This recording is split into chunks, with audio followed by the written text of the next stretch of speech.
कहानी आया माँ। एकांत के क्षणों में अनायास ही आया माँ का चेहरा मेरी आंखों के सामने घूम जाता है। कितना अपनत्व प्यार दिया था आया माँ ने अपनी गोद में खिलाकर। उंगली पकड़कर चलना सिखाया तो आया माँ ने, दुनियादारी अच्छे बुरे का ज्ञान कराया तो आया माँ ने। मुझे क्यों मम्मी ने अपने से दूर कर दिया, मैं समझ नहीं पा रही हूँ। अरे इतना बड़ा तो घर था, मेरे लिए इस घर में जगह नहीं थी तो मैं सर्वेंट क्वार्टर में आया माँ के साथ ही रह लेती, लेकिन मम्मी के निर्णय के आगे किसी की नहीं चलती। आया माँ ने भी तो बहुत कहा था मम्मी से, पापा को तो अपने बिजनेस से ही फुर्सत नहीं मिलती। महीनों घर से बाहर रहते मम्मी भी एक कंपनी में नौकरी करती हैं, इसलिए इन दोनों को तो मेरे साथ बैठकर दो बातें करने का समय ही नहीं था। यदा कदा उनका चेहरा ही देख लिया करती थी, तो उनसे भी मुझे मम्मी ने दूर कर दिया। पापा आएंगे और मुझे नहीं देखेंगे तब एक बार तो ज़रूर पूछेंगे आया माँ से, मेरी दुलारी बिटिया कहाँ है। लेकिन शायद नहीं भी पूछें, क्योंकि पिछले कुछ दिनों से घर का जो माहौल चल रहा था उससे ऐसा ही लगता था कि कुछ अनहोनी होने वाली है। हाय स्वीटी, तुम अभी तक यहीं बैठी हो, पीरियड तो कब का ख़त्म हो गया। हड़बड़ाकर जब मैंने क्लासरूम में चारों तरफ निगाह डाली तो पूरी क्लास खाली पड़ी थी। मैंने जल्दी से अपना बैग उठाया और बाहर आ गई। बेटी, अभी तू छोटी है इसलिए अच्छा बुरा नहीं समझती है, लेकिन जिसे खन्ना अंकल और मम्मी का सच्चा प्यार समझती है वह नैतिकता नहीं है, वह अच्छा नहीं है। देहरादून के एक महंगे स्कूल में मेरा एडमिशन करा दिया गया था। दिन का समय तो स्कूल की पढ़ाई, खेल कूद और सहेलियों के साथ गपशप में निकल जाता था, लेकिन रात में एकाकीपन बहुत अखरता था। हॉस्टल में हर एक छात्र छात्रा के लिए सभी सुविधाओं से युक्त अलग अलग रूम थे। मैं पढ़ने में होशियार थी, साथ ही टीचर, स्टाफ और स्कूल में भी सभी की चहेती थी। अपने मधुर व्यवहार और शालीनता के लिए मैं जानी जाती थी। ये सब चीज़ें मुझे विरासत में आया माँ से ही मिली थी। कितना चाहती थी मुझे आया माँ, क्या मेरे बिना आया माँ को अच्छा लग रहा होगा। दिल्ली से देहरादून आए 5 महीने हो गए थे। अब तक मैं यहाँ के माहौल में काफ़ी हद तक अपने आप को ढाल चुकी थी। यदा कदा आया माँ का ही फ़ोन आ जाता था या फिर आड़ी टेढ़ी लकीरों में आया माँ की चिट्ठी। आया माँ के लाड़ दुलार में कितना अपनत्व था जब वो मुझे अपनी गोद में बिठाकर मेरे गाल, होंठ और माथे पर गरम गरम चुंबन देती तो मैं मम्मी के उस रूखे सूखे प्यार को भूल जाती थी। उस समय मेरा बाल सुलभ मन यही समझा था कि चुंबन, आलिंगन से ही सच्चे प्यार की अभिव्यक्त होती है। मैं तरसती रही थी मम्मी और पापा से उस प्यार को पाने के लिए। मैं बगीचे से गीली काली मिट्टी में सने पैरों से ही आया माँ की गोद में चढ़ जाती थी और उनकी सफ़ेद धोती में कीचड़ लग जाता था। तब आया माँ धत गंदी कहकर मुझे अपने आलिंगन में कस लेती थी। एक बार मैं मम्मी की गोद में भी इसी तरह चढ़ गई थी। तब मम्मी ने आया माँ को बुलाकर जिस तरह डांटा था वह मुझे आज भी याद है।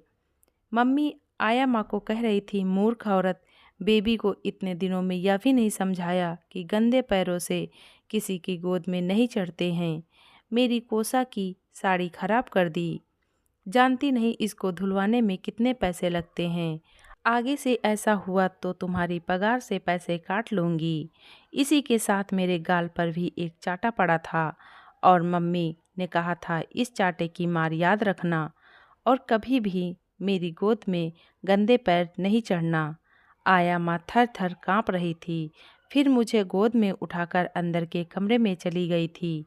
मम्मी की 5 उंगलियां मेरे गाल पर उभर आई थी, जिन्हें सहलाकर आया माँ दर्द कम करने की कोशिश कर रही थी, लेकिन उनके दिल का दर्द मैं अच्छी तरह आज महसूस कर रही हूँ। मुझे ऐसा महसूस होता रहता था कि मैं मम्मी और पापा की कसौटी पर खरी नहीं उतर पा रही थी। पापा की जहाँ मेरे भविष्य के बारे में ज़रूरत से ज़्यादा चिंता थी, वहीं मम्मी मुझे हमेशा उपेक्षित करती, बात बात में मुझ में कमी निकालती। ऐसे माहौल में सिर्फ आया माँ ही ऐसी थी जो सभी तरफ से एक संतुलन बनाकर मुझे पाल रही थी। आया माँ की बातें उपेक्षित वातावरण में भी जीने का एक संबल थीं। धीरे धीरे मैं बड़ी होती जा रही थी और कुछ कुछ समझने भी लगी थी। पापा चाहते थे कि मम्मी नौकरी न करे, घर में रहकर मुझे संभाले, लेकिन मम्मी इसके लिए तैयार नहीं थीं। वह मुझे आया माँ के भरोसे छोड़कर निश्चिंत थीं। जब भी पापा घर में रहते, उन दोनों में लड़ाई होती रहती। कभी पापा बिना खाना खाए चले जाते, तो कभी मम्मी खाने की थाली को वैसा ही छोड़कर चली जाती। उस समय मैं दरवाजे पर खड़ी खड़ी यह सब देखती रहती थी। तब आया माँ ही मुझे गोद में उठाकर अंदर ले जाती और कहती, बेबी ये सब चलता है, तुम चिंता मत करो।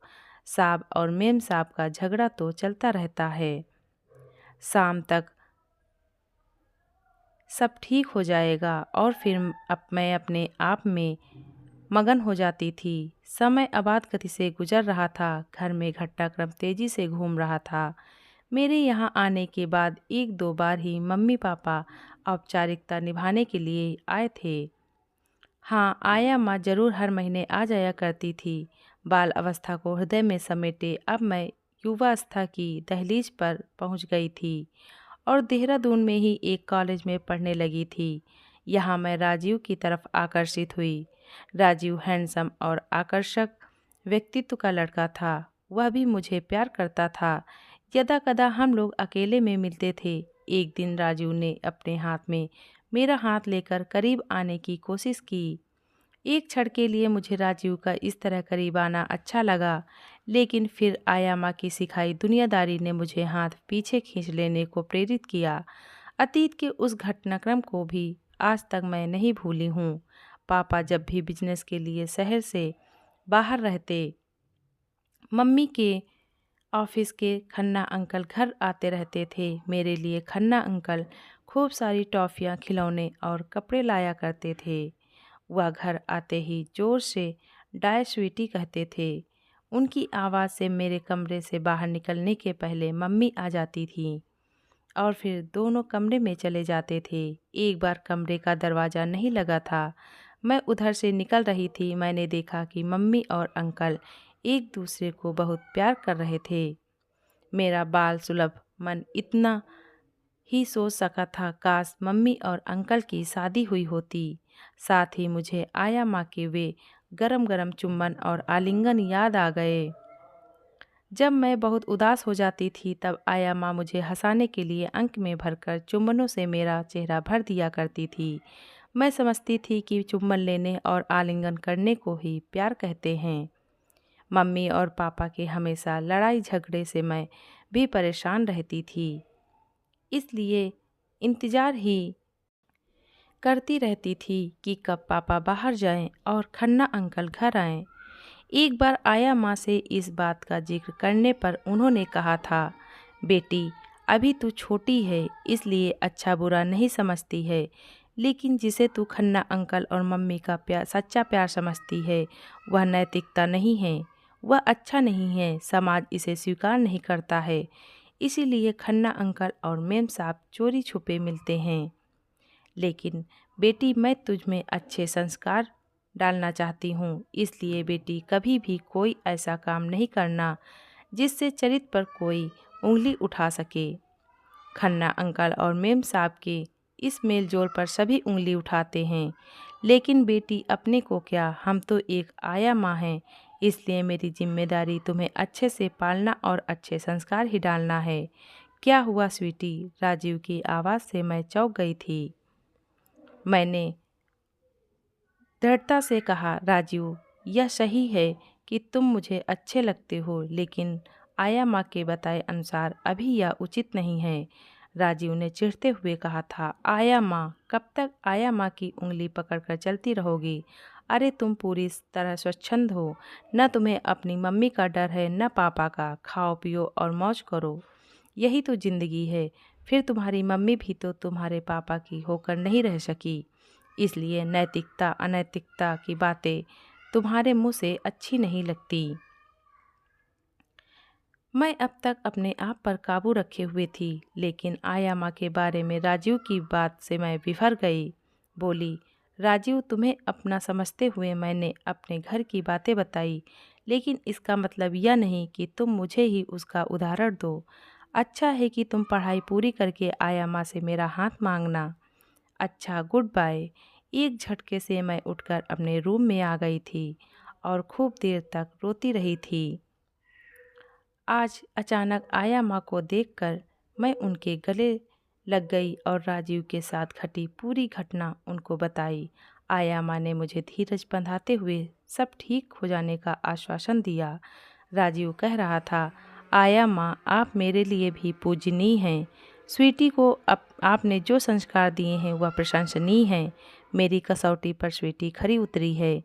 इस साल फाइनल होने के बाद मैं अपने मम्मी पापा के साथ आपके पास स्वीटी का हाथ मांगने आऊँगा।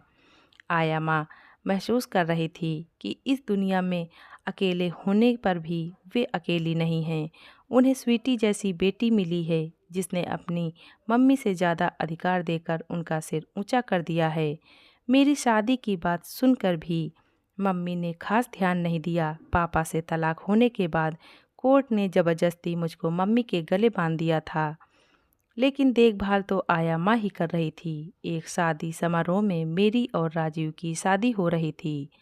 आया माँ खुश थी कि माँ की जो जिम्मेदारी उन्होंने उठाई थी आज वह फलीभूत हो रही है और मैं एक ऐसे घर में जा रही हूँ जहाँ साहब और मेम साहब के जीवन में घटी घटनाओं की पुनरावृत्ति नहीं होगी। विदाई के समय राजीव और मैंने आया माँ के चरण छूकर आशीर्वाद लिया और गले लगकर रोने लगी। माँ, तुम मेरी माँ हो, आया माँ नहीं। धन्यवाद।